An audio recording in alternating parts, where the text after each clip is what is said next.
শুরুটা কবে? আল্লাহ বলে আমি সূচনাহীন অতীত থেকে আছি।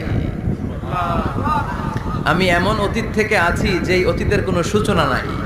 সুবহানাল্লাহ কইবেন না?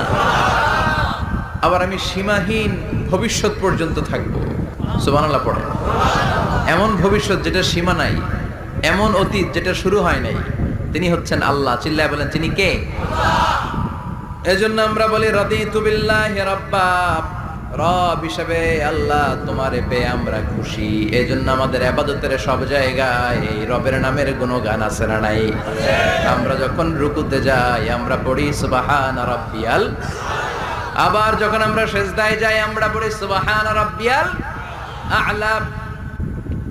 রুকুতে গেলে সুবহানা রাব্বিয়াল আযীম, আবার যখন সিজদায় যাই তখন আমরা পড়ি সুবহানা রাব্বিয়াল আ'লা। আবার কবরের জীবন যখন আমরা শুরু করে দিব, কবরের প্রথম প্রশ্ন হবে